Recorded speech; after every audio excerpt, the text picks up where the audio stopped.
বিসমিল্লাহির রহমানির রহিম। আলহামদুলিল্লাহ ওয়াসসালাতু ওয়াসসালামু আলা রাসূলিল্লাহ আম্মা বা'দ। আল্লাহুম্মা লা সাহলা ইল্লা মা জাআলতাহু সাহলা ওয়া আনতা জাইলুল হাজনা ইযা শি'তা সাহলা। আল্লাহুম্মা সাহ্হিল ইয়া হাইয়্যু ইয়া কাইয়্যুম ইয়া যাল জালালি ওয়াল ইকরাম। আলহামদুলিল্লাহ, আল্লাহ রাব্বুল আলামিনের রহমতে আমরা একটি উত্তম কাজে একত্রিত হতে পেরেছি। আল্লাহ রাব্বুল আলামিন আমাদের আমলগুলো কবুল করে নিন, আমাদের সময় এবং আমলে বরকত দান করুন, আমিন। গত দারসগুলোতে আমরা মারিফা নাকিরা এই পর্যন্ত এসেছিলাম। মারিফা হচ্ছে এমন শব্দ যেগুলো স্পষ্ট, যেগুলো কি চেনা যায়, বোঝা যায়। যখন বলি তখন বোঝা যায়। যেরকম আমি যদি বলি জাইদুন, তাহলে বুঝবো জাইদ হচ্ছে একজন ব্যক্তি যাকে আমরা চিনি, নির্দিষ্ট একটা ব্যক্তি। আর নাকিরা হচ্ছে এমন জিনিস যেটা আহ বললে বোঝা যায় না আসলে যে কোন জিনিসটাকে এখানে মিন করা হয়েছে। যেরকম কলম, যে আমি বলি কলামুন, তাহলে একটি কলম। বিভিন্ন ধরনের হতে পারে কলমটা। সাদা হতে পারে, মানে কালো কালির হতে পারে, নীল কালির হতে পারে, সবুজ কালির হতে পারে, বড় হতে পারে, ছোট হতে পারে, বিভিন্ন টাইপের হতে পারে। এটাকে বলে হচ্ছে কলাম। ঠিক আছে? বা নাকিরা, এটা হচ্ছে নাকিরা, মারিফা এবং নাকিরা। মারিফা হচ্ছে নির্দিষ্ট কিছু বিষয় বা নির্দিষ্ট কিছু আহ ইসিম। আর এ বাকি যা আছে সেগুলো হচ্ছে নাকিরা। এর বাকি যা আছে সেগুলো হচ্ছে নাকিরা। তাহলে আমরা মারিফা পড়লেই নাকিরা কি সেটা জানতে পারবো। মারিফা ছাড়া বাকি যা আছে সেটা কি বুঝতে পারবো। সেজন্য আমরা নাকিরার যে ধরনগুলো আছে এগুলো নিচ্ছিলাম, নাকিরার যে ধরনগুলো আছে এগুলো নিচ্ছিলাম। ঠিক আছে? এর মধ্যে আমরা দমির সম্পর্কে গত সপ্তাহে আলোচনা করেছি। দমির হচ্ছে দুই ধরনের, একটা হচ্ছে মুস্তাতির আর একটা হচ্ছে যাহির। মুস্তাতির হচ্ছে এমন দমির যেটা চোখে দেখা যায় না, মানে দেখাও যায় না, পড়াও যায় না। ঠিক আছে? কিন্তু সেটা শব্দের মধ্যে থাকে। যেরকম জাহাবা। জাহাবা শব্দটির অর্থ হচ্ছে সে একজন পুরুষ গিয়েছে। এখানে দমিরটা উচ্চারণ হয়নি এবং লিখিত রূপেও নেই, কিন্তু এখানে একটা দমির বোঝাচ্ছে, সেটা হচ্ছে সে। ঠিক আছে? এটা হচ্ছে দমির মুস্তাতির। আর দমির যাহির হচ্ছে এমন দমির যেটা লেখার সময় লিখতে হয়, পড়ার সময় পড়তে হয়। লেখার সময় লিখতে হয়, পড়ার সময় পড়তে হয়। যেরকম হুয়া তালিবুন, সে একজন ছাত্র। হুয়া তালিবুন, সে একজন ছাত্র। এখানে হুয়া শব্দটি লিখতে হয়েছে এবং পড়তে হয়েছে। অথবা দরবতুহু, আমি তাকে মেরেছি। আচ্ছা, দরবতুহু, দরবতুহু যে শব্দটা আছে, এই শব্দের দমির কোথায় কোথায় আছে? আমরা কিন্তু দমিরের দার্সির মধ্যে অনেকগুলো নিয়ে নিয়েছি। অতএব আজকে যারা উপস্থিত আছেন তাদেরকে আহ বলতে হবে যে দরবতুহুতে দমির কি কি আছে। দরবতুহু, এখানে দুইটা দমির আছে, সেগুলো কি কি? আচ্ছা, লিখিত ভাবে এসেছে। মাশাআল্লাহ, আমাদের লিখিত মাশাআল্লাহ, আমাদের উত্তরগুলো দেখে লিখিত তাড়াতাড়ি উত্তরগুলো আসে। কিন্তু তাড়াতাড়ি আসে। তাহলে দরবতুহু, এখানে দুইটা দমির, একটা হচ্ছে দমির মুস্তাতির, সেটা হচ্ছে আমি। দরবতুহু, আমি তাকে মেরেছি। ঠিক আছে? আর একটা হচ্ছে হা, হা পেশ হু, তাকে মেরেছি, সে। এখানে হলো দুইটা দমির, একটা দমির মুস্তাতির আর একটা হচ্ছে দমির যাহির। আচ্ছা, দমির যাহির আবার দুই প্রকারের। দমির যাহির হচ্ছে দুই প্রকারের, একটা হচ্ছে মুত্তাসিল, একটা হচ্ছে মুনফাসিল। মুত্তাসিল গুলো শব্দের সাথে লেগে থাকে, আর মুনফাসিল গুলো হচ্ছে শব্দ থেকে আলাদাভাবে লেখা হয়। মুত্তাসিল গুলো শব্দের সাথেই লেখা থাকে, আর মুনফাসিল গুলো শব্দ থেকে আলাদাভাবে লেখা হয়। ঠিক আছে?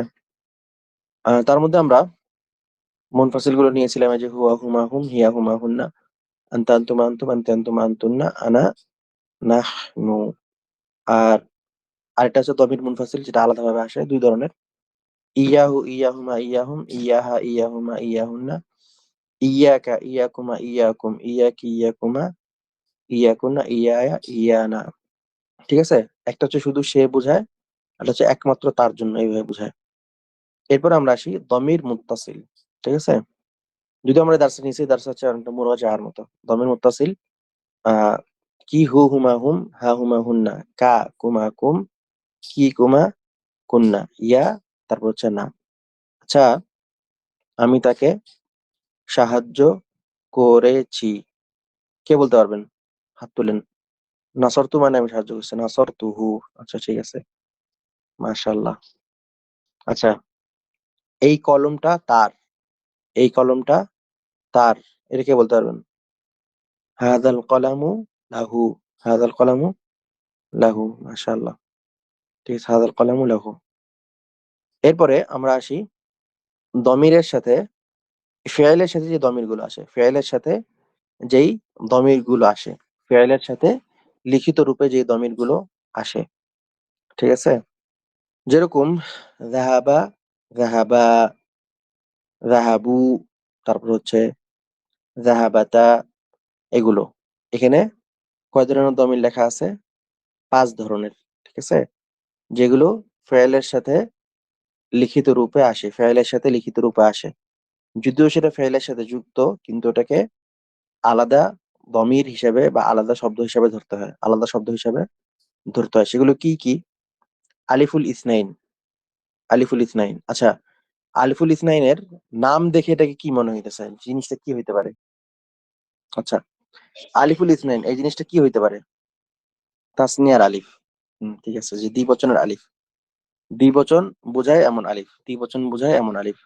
কোথায় কোথায় আসে এটা? এই যে ফাআলা, তারা দুজন করেছে। ফাআলাতা, তারা দুজন মহিলা করেছে।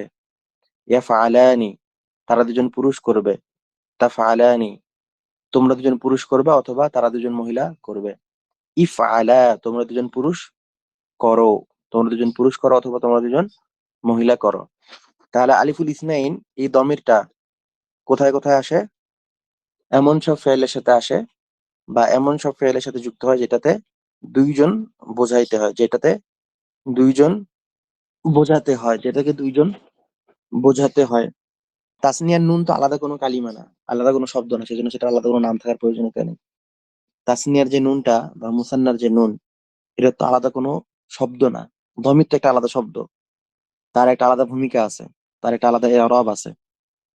কিন্তু মুসান্নার যে নুন, এটা তো আলাদা কোনো শব্দ না, সেজন্য সেটা জরুরি না। সেজন্য আমরা দেখবো যে যে কোনো শব্দের গঠনে, এই যে আমরা নুন নিসওয়াতে আসবো ইনশাল্লাহ একটা উদাহরণ নিয়ে, দেখবো যে এখানে অনেকগুলো নুন, 3টা নুন যদি একত্রিত হয় তাহলে একটা নুন ফেলাই দিতে হয়। তো ফেলানোর সময় সবসময় দেখবো এমন একটা নুন ফেলাইতে হইতেছে যেই নুনটা কি গুরুত্বপূর্ণ না বা অথবা আলাদা কোনো হরফ না, ঠিক আছে? আচ্ছা, এরপর আসি তাউল ফাইল। তাউল ফাইল, তাউল ফাইল, ফাআলতা, ফাআলতি, ফাআলতু, ফাআলতুমা, ফাআলতুম, ফাআলতুন্না, ফাআলতুন্না। তাউল ফাইল হচ্ছে ফাইল বুঝাইতে যে তাটা আসে, ফাইল বুঝাইতে যেই তাটা আসে। কোন কোন সিগতে আছে? ফাআলতা, তুমি একজন পুরুষ করেছো। ফাআলতি, তুমি একজন মহিলা করেছো। ফাআলতু, আমি একজন পুরুষ অথবা মহিলা করেছি। ফাআলতুমা, তোমরা দুজন পুরুষ অথবা মহিলা করেছো। ফাআলতুম, তোমরা সকল পুরুষ করেছো। ফাআলতুন্না, তোমরা সকল মহিলা করেছো, ঠিক আছে? এরপর আসি ওয়াউল জামা। ওয়াউল জামা, ওয়াও মানে তো ওয়াও, সমস্যা নাই। আর জামা বলতে কি? বহুবচন। জামা বলতে কি? বহুবচন। জামা বলতে বহু বচন। এটা কোথায় কোথায় আসে? ফাআলু, তারা সকল পুরুষ করেছে। ইফআলুনা, তারা সকল পুরুষ করবে। তাফআলুনা, তোমরা সকল পুরুষ করবে। ইফআলু, তোমরা সকল পুরুষ করো। যেরকম ফাআলুর উদাহরণ দরবু, তারা সকল পুরুষ মেরেছে।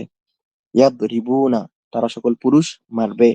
তাদরিবুনা, তোমরা সকল পুরুষ প্রহার করবে। ইদরিবু, তোমরা সকল পুরুষ প্রহার করো। এরপর আসতেছে ইয়া উল মুখাতাবা। ইয়া উল মুখাতাবা, এটা হচ্ছে ইয়া আর মুখাতাবা, অর্থাৎ যাকে সম্বোধন করা হচ্ছে তার ক্ষেত্রে ব্যবহার হবে। তাফআলিনা, তাফআলিনা, তোমরা মহিলা বা তুমি একজন মহিলা করো। ইফআলি, তাফআলিনা, তুমি একজন মহিলা করবে। ইফআলি, তুমি একজন মহিলা করো। ইয়া উল মুখাতাবা, এটা যখন মহিলাদেরকে বা মেয়েদেরকে উদ্দেশ্য করে বলা হবে তখন এটা আসবে ইয়া উল মুখাতাবা। এরপরে সর্বশেষ যেটা দমির, নুনুন নিসওয়া। সর্বশেষ যেটা দমির সেটা হচ্ছে কি? নুনুন নিসওয়া। ফেলের শেষে আসে এবং আহ মেয়েদেরকে বুঝায়। ফেলের শেষে আসে এবং মেয়েদেরকে বুঝায় বা মেয়েদের বহুবচন বুঝায়। ইয়াফআলনা, ইয়াদরিবনা, ইয়ানসুরনা, ইফতাহনা। তাফআলনা, তাদরিবনা, তানসুরনা, তাফতাহনা। তারপর হচ্ছে ইফআলনা, ইদরিবনা, ইযহাবনা। এরকম যেগুলো আছে, এরকম যেগুলো আছে। তাহলে আমাদের এখানে মোট 5টি দমির, মোট 5টি দমির বা 5 ধরনের দমির, মোট 5 ধরনের দমির। সেগুলো কি কি? সেগুলো হচ্ছে আলিফুল ইথনাইন, তাউল ফাইল, ওয়াউল জামা, ইয়াউল মুখাতাবা, আর নুনুন নিসওয়া, আর আরেকটা হচ্ছে কি নুনুন নিসওয়া। ঠিক আছে? 5 ধরনের দমির যেগুলো ফেয়ালের সাথে মুত্তাসিল অথবা যেগুলো ফেয়ালের সাথে একসাথে একই বাক্যে আসে। দমির মুত্তাসিল যেগুলো ফেয়ালের সাথে আসে। আচ্ছা, তাহলে আমরা দমির নিলাম কি কি? দমির 2 প্রকারের, যাহির এবং মুস্তাতির।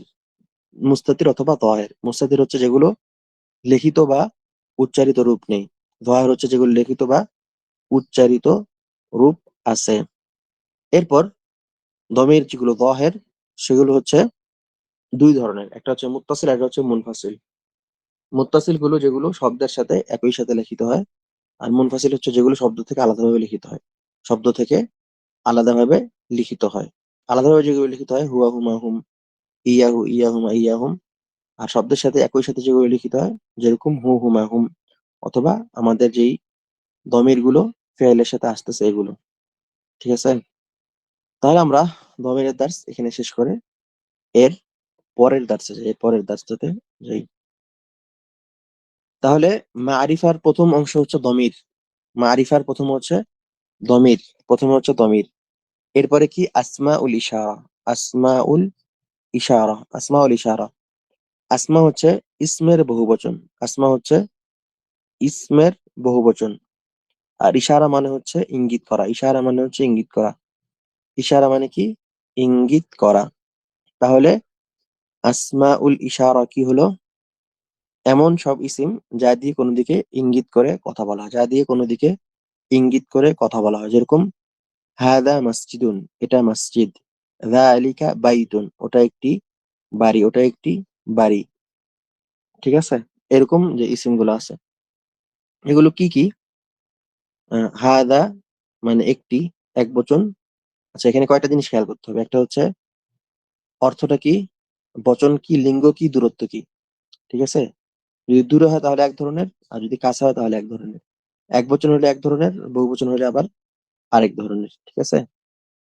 ইসমুল ইশারা, হাদা মানে ইহা, একটি, এক বচন, পুরুষ লিঙ্গ, কাছে।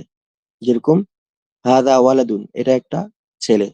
বা হাদা ইবনি, এটা আমার ছেলে। আর যদি আমি মেয়ে বলতে চাই তাহলে বলতে হবে হাদিহি ইবনাতি, এটা আমার মেয়ে, এটা আমার মেয়ে। এরপর তাহলে সবগুলো নিয়ে নেই। ইসমুল ইশারা হাদা একটি, এক বচন, পুরুষ, কাছে। হাদানি অথবা হাদাইনি। হাদানি অথবা হাদাইনি দ্বিবচন, আহ পুরুষ, কাছে। হাউলা বহুবচন, পুরুষ এবং মহিলা দুইজনের ক্ষেত্রেই কাছে। ঠিক আছে? এবং স্ত্রী বচনে আসি। হাদিহি হাতানি হাতাইনি। হাতানি অথবা হাতাইনি আলিফ দিয়ে অথবা ইয়া দিয়ে। হাতানি অথবা হাতাইনি দ্বিবচন, স্ত্রী, কাছে। হাউলা এগুলো বহুবচন, স্ত্রী এবং পুরুষ দুই ক্ষেত্রেই কাছে। দূরের গুলো যালিকা, তিলকা, উলাইকা। যালিকা, তিলকা এবং উলাইকা। আচ্ছা, আজকে ইনশাআল্লাহ আমরা আসমাউল ইশারা দার্সেই থাকবো। আসমাউল ইশারা দার্সেই থাকবো।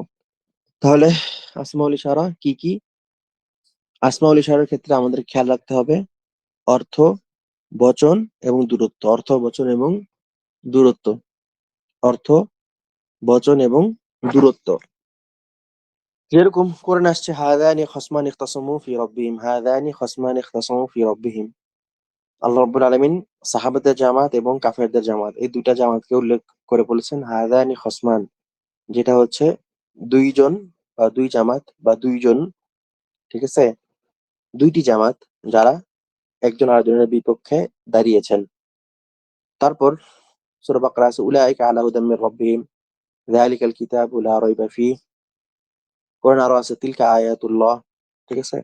প্রায় সবগুলোই এখানে ব্যবহৃত হয়েছে। আমরা ইসমুল ইশারার বর্তমানে এই রূপটাই মুখস্থ করবো যে রূপটা আমাদের সামনে আছে। ঠিক আছে? এরপর ইনশাআল্লাহ একটু অ্যাডভান্স হইলে এটা ভেঙে কিভাবে বিভিন্নটা বানানো যায় সেটা পরে নেওয়া হবে।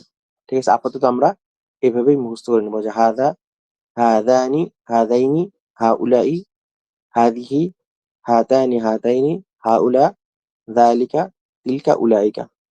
তাহলে আমাদের মারিফার প্রথম দার্স হচ্ছে দমির, দ্বিতীয় দার্স ইসমুল ইশারা। এরপরে যেহেতু সহজ আছে, তৃতীয় দার্সে যাই। মারিফার তৃতীয় দার্স হচ্ছে আসমা আল মাউসুলা। আল আসমা আল মাউসুলা, ইয়া আইয়ুহাল্লাযীনা আমানু, হে ঈমানদারগণ। ইয়া আইয়ুহাল্লাযীনা আমানু, হে ঈমানদারগণ। ঠিক আছে? এখানে আল্লাযী, আল্লাযানি, আল্লাযাইনি, আল্লাযীনা, আল্লাতী, আল্লাতানি, আল্লাতাইনি, আল্লাই, আল্লাতী। মোট হচ্ছে ১, ২, ৩, ৪, ৫, ৬, ৭, মোট ৭টা। মোট ৭টা। পুরুষদের ক্ষেত্রে একবচন, দ্বিবচন, বহুবচন ৩টা। মহিলাদের ক্ষেত্রে একবচন, দ্বিবচন, বহুবচন এখানে ২টা নিয়ে আসা হয়েছে। এছাড়াও আরো আছে। কিন্তু আপাতত আমরা এই কয়টাই নিব। ইসমুল মৌসুল হচ্ছে পূর্ববর্তী একটি শব্দ এবং পরবর্তী একটি শব্দের মধ্যখানে থাকে, মধ্যখানে থাকে, মধ্যখানে থাকে। সাধারণত যে বা সে এরকম একটা অর্থ ব্যবহার হয়, এবং একটা অর্থে ব্যবহার হয়। যেরকম কলামুল্লাযী দরাবানি, হাযা কলামুল্লাযী দরাবানি। এটা এমন এক ব্যক্তির কলম যে আমাকে প্রহার করেছে। অথবা হাযা বাইতুল্লাযী সারাকা মিন্নী, এটা এমন একজন ব্যক্তির বাড়ি যে আমার কাছ থেকে চুরি করেছে, যে আমার কাছ থেকে চুরি করেছে। ঠিক আছে? তাহলে ইসমুল মৌসুল, ইসমুল মৌসুল আবার ২ প্রকার আছে। একটা হচ্ছে আমরা যে এটা নিচ্ছি সেটা। আর কিছু আসবে যেরকম মা অথবা মান, যেকোনো লিঙ্গ বা বচনে ইসমুল মৌসুল হিসেবে ব্যবহৃত হয়। এগুলোর হচ্ছে লিঙ্গ এবং বচন, আল্লাযী, আল্লাযানি, আল্লাযাইনি, এগুলোর লিঙ্গ এবং বচন নির্ধারিত। কিন্তু মা এবং মান এগুলো আছে যেগুলো লিঙ্গ বা বচন নির্ধারিত নয়, যেগুলো লিঙ্গ বা বচন নির্ধারিত নয়। যেরকম মান যাল্লাযী ইউকরিদুল্লাহ করদান হাসানা, এমন কে আছে যে আল্লাহকে, না না, এখানে ইসমুল মৌসুল না এটা। আচ্ছা, মা এবং মান এগুলো ইসমুল মৌসুল, অন্যান্য অর্থেও আসে। ইসমুল মৌসুল কিন্তু অন্যান্য অর্থেও আসে। মা এবং মান, মা এবং মান এ দুটির লিঙ্গ এবং বচন নির্ধারিত নয়, লিঙ্গ এবং বচন নির্ধারিত নয়। আর আল্লাযী, আল্লাযানি এগুলোর লিঙ্গ এবং বচন নির্ধারিত। ঠিক আছে? তাহলে আমাদের, যদি আমরা এভাবে বলি হাযাল্লাযী দরাবানি, হাযাল্লাযী দরাবানি, তাহলে এটা কিসেবে বিবেচিত হবে? এটা এমন একজন ব্যক্তি যে আমাকে প্রহার করেছিল। অর্থাৎ এটা আমরা মারিফা হিসেবে, মারিফা হিসেবে নিব। তাহলে আমাদের মারিফা ৩ নম্বর দার্স কি? ইসমুল মৌসুল। এই দার্সগুলোর সবচেয়ে গুরুত্বপূর্ণ বিষয় যেগুলো, সেটা হচ্ছে আপনাকে নামটা মুখস্থ করতে হবে। মানে মূল যে মূল যে শব্দগুলো আছে সেগুলো, এগুলোর অর্থ এবং বচন এবং লিঙ্কগুলো মুখস্থ করতে হবে। কারণ আমরা যখন ইনশাআল্লাহ সামনে পড়তে যাবো যে আইয়ুহাল্লাযীনা আমানু, জিজ্ঞেস করবো যে আল্লাযীনা, আল্লাযীনা কি অর্থ? আল্লাযীনা কি অর্থ? যে ইন্নাল্লাযীনা আমানু ওয়া আমিলুস সলিহাত, এখানে আল্লাযীনা কি অর্থে এসেছে? অথবা জিজ্ঞেস করবো ওয়ামান ইয়ামাল সুআন ইউজযা বিহি, মান ইয়ামাল সুআন ইউজযা বিহি, যে মান এখানে কি অর্থে এসেছে? আল্লাহ পাক বলতেছেন ওয়ামান ইয়ামাল সুআন ইউজযা বিহি, এবং যারা খারাপ কাজ করে তাদেরকে সেই খারাপ কাজের আহ যাজা দেওয়া হবে, খারাপ কাজের যাজা দেওয়া হবে। এখানে মান বলতে কি বুঝাইছে? মান বলতে সমস্ত ব্যক্তি, সমস্ত ব্যক্তি, নারী পুরুষ, একজন দুইজন বহুজন, সবকিছুই বুঝাইছে। ঠিক আছে? আচ্ছা, আমাদের সাথে তো সবাই উপস্থিত আছেন, তাই না? জি শায়েখ আছি। আচ্ছা, ইয়া আইয়ুহাল্লাযীনা আমানু, এখানে ইসমুল মৌসুলটা কোথায়? আল্লাযী, আল্লাযীনা, আল্লাযীনা অর্থ কি হবে? অর্থ কি হবে? তারা সকল পুরুষ, যারা তারা। আল্লাযী আল্লাযী খালাকাকা খালাকাকা ফাসাওয়াকা ফাসাওয়াকা ফাআদালাক, ফাআদালাক। এখানে ইসমুল এখানে মৌসুল ইসমুল কোথায়? মৌসুল কোথায়? আল্লাযী, আচ্ছা, ইন্নাল্লাযীনা হুম মিন ইন্নাল্লাযীনা হুম খাশিয়াতি মিন রাব্বিহিম খাশিয়াতি রাব্বিহিম মুশফিকুন, মুশফিকুন। ইসমুল মৌসুল ইসমুল কোথায়? মৌসুল কোথায়? আল্লাযীনা। ওয়া ওয়া উম্মাহাতুকুম উম্মাহাতুকুম আল্লাতী আরদা'নাকুম, আরদা'নাকুম। ইসমুল মৌসুল ইসমুল কোথায়? মৌসুল কোথায়? জি শায়েখ, আরেকবার। ওয়া ওয়া উম্মাহাতুকুম উম্মাহাতুকুম আল্লাতী আল্লাতী আরদা'নাকুম, আরদা'নাকুম। আল্লাতী, আল্লাতী নাই তো এখানে। আল্লাতী নাই তো এখানে। ওয়া ওয়া উম্মাহাতুকুম উম্মাহাতুকুম আল্লাতী, আচ্ছা, আচ্ছা, আল্লাতী আমাদের এখানে আল্লাতী আসলে আমি আমাদের উল্লেখ করিনি। আপনাকে করবে। আল্লাহই আল্লাতী, আল্লাতী তো আছে যে। আল্লাতী তো আছে যে। আচ্ছা, আল্লাতী আচ্ছা, অর্থ কি হবে আল্লাতী অর্থ এখানে? কি হবে এখানে? তারা বা যারা সকল কি মহিলা না পুরুষ? মহিলা। আচ্ছা, উম্মাহাতুকুম মানে হচ্ছে তোমাদের মা, আল্লাতি যারা আরদানাকুম দুধ পান করিয়েছে। তাহলে আল্লাতি এখানে কি অর্থ এসেছে? একজন মহিলা, তারা একজন মহিলা দুধ পান করিয়েছে। আমাদের যে আরো দুটো শব্দ আছে, মা এবং মান। মা এবং মান, ঠিক আছে? মা এবং মান। মা হচ্ছে মান, যে শব্দটা আছে শুধুমাত্র বুদ্ধিমান প্রাণীর ক্ষেত্রে ব্যবহার হবে, হ্যাঁ, লিল আকিল। আর মা ব্যবহার হবে যে কোনো প্রাণীর জন্য, যে কোনো প্রাণীর ক্ষেত্রে বা যে কোনো বস্তুর ক্ষেত্রেও। এখন আমরা নতুন উদাহরণে আসি। লা ইলমা লানা ইল্লা মা আল্লামতানা, লা ইলমা লানা ইল্লা মা আল্লামতানা। এখানে ইসমুল মৌসুল কোথায়? মাইক খোলা আছে। মা শেখ মা মা তাইল মালানা ইল্লা মা আল্লামতানা মা। আচ্ছা, এখন এখন হচ্ছে মূল প্রশ্ন, এখানে মা মানে কি? মা মানে যা। মাশাআল্লাহ। ওয়ামান ইয়াকুনুত মিনকুন্না লিল্লাহি ওয়া রাসূলিহি, ওয়ামান ইয়াকুনুত মিনকুন্না লিল্লাহি ওয়া রাসূলিহি। এখানে ইসমুল মৌসুল কোথায়? আচ্ছা, মান যেহেতু ইসমুল মৌসুল, ঠিক আছে, উপরে যেই শব্দগুলো আছে, আল্লাযী, আল্লাযানি, আল্লাযীনা, আল্লাতী, আল্লাঈ, আল্লাতী, আল্লাঈ, এর মধ্যে যে কোনো একটা শব্দ হচ্ছে আপনার মা অথবা মান ব্যবহার হবে, তাই না? যে কোনো একটা শব্দের অর্থে। এখানে ওয়ামান ইয়াকুনুত মিনকুন্না লিল্লাহি ওয়া রাসূলিহি, এখানকার যে শব্দগুলো আছে এর মধ্যে কোনটা এই ইসমুল মৌসুলের অংশ? বা এখানে ওয়ামান, মান যে ইসমুল মৌসুলটা আছে, এটা এই ছয়টার মধ্যে কোনটার অর্থ দিচ্ছে? কে বলতে পারবেন? মাশাআল্লাহ, আল্লাহ আল্লাহ দুটোই আসে, সমস্যা নেই। আমাদের ইসমুল মৌসুলের পরের দার্স হচ্ছে আল, অথবা যে কোনো একটি নাকিরা শব্দের সাথে বা নাকিরা শব্দের পূর্বে আলিফ লাম যুক্ত করে সেটাকে মারিফাতে রূপান্তরিত করা। মুমিনুন মানে হচ্ছে একজন মুমিন বান্দা, অথবা মুমিনুনা অনেকজন মুমিন বান্দা। কিন্তু এখানে কি অনির্দিষ্ট, অনির্দিষ্ট। কিন্তু আমরা যদি এটা পূর্বে আল লাগিয়ে দেই, আল মুমিনুন, ঠিক আছে, তাহলে নির্দিষ্ট কিছু মানুষকে বোঝানো। যেরকম কলামুন অর্থ একটি কলাম, যে কোনো একটি কলম হতে পারে। কিন্তু এর পূর্বে যদি আমরা আল বসিয়ে দেই, তাহলে এটা কলাম থেকে আল কলাম, অর্থাৎ তখন নির্দিষ্ট হবে। এক কথায়, যে কোনো নাকিরা শব্দের পূর্বে যদি আমরা আল যুক্ত করি, তাহলে সেই নাকিরা শব্দটি নাকিরা থেকে মারিফাতে রূপান্তরিত হবে। এটা হচ্ছে আমাদের মারিফার পরবর্তী দাস। এই পর্যন্ত আমরা নিলাম দমির, ইসমুল ইশারা, ইসমুল মাউসুল। এরপর কি? আল মুআররাফ বিল্লাম অথবা আল, যে কোনো নাকিরা শব্দের পূর্বে আল যুক্ত করা। যে কোনো রজুলের পূর্বে আর রজুল, মসজিদের পূর্বে আল মসজিদ। ওয়াল মুমিনুনা ইয়ারাউনা হাক্কান রাব্বাহুম, হ্যাঁ, এখানে আল যুক্ত করে স্পষ্ট করা আছে নির্দিষ্ট ধরনের মুমিন ব্যক্তিরা। তো যে কোনো শব্দের পূর্বেই যদি আমরা আল যুক্ত করি, বা যে কোনো নাকিরা শব্দকে যদি আমরা মারিফাতে রূপান্তর করতে চাই, তাহলে আমাদের দুইটা রাস্তা আছে। তার মধ্যে একটা রাস্তা হচ্ছে কি? শব্দের পূর্বে আল যুক্ত করা। আল শব্দটি দুইভাবে উচ্চারিত হয়। প্রথম হচ্ছে যে শব্দের সাথে যুক্ত হয়েছে সেই শব্দ অক্ষত থেকে আলটাও অক্ষত থাকবে, যে আল কলাম। আলের মতো আছে, শব্দের মতো আছে, মাঝখানে কোনো সমস্যা হয়নি। অথবা আল কমার, আলের মতো আছে, শব্দের মতো আছে, একটা আরেকটার মধ্যে প্রবেশ করে নাই।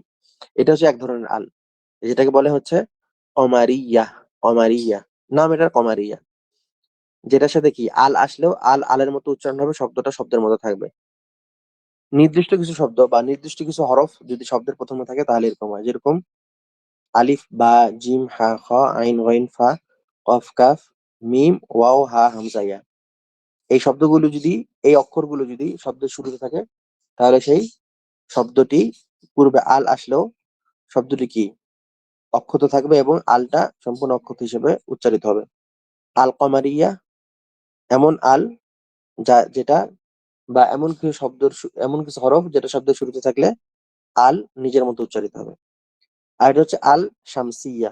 আল শামসিয়া যেরকম আশামসু আশামসু, এমন কিছু অক্ষর সেটা যদি শব্দের পূর্বে আসে, সেটা যদি শব্দের প্রথম অক্ষর হিসেবে বিবেচিত হয়, তাহলে সেই শব্দে আল পরিপূর্ণভাবে উচ্চারণ হবে না, বরং লামটা উচ্চারণ না হয়ে তারপরের যে অক্ষরটা আছে সেখানে তাসদিদ হবে। যেরকম আশামসু, যেরকম আশামসু।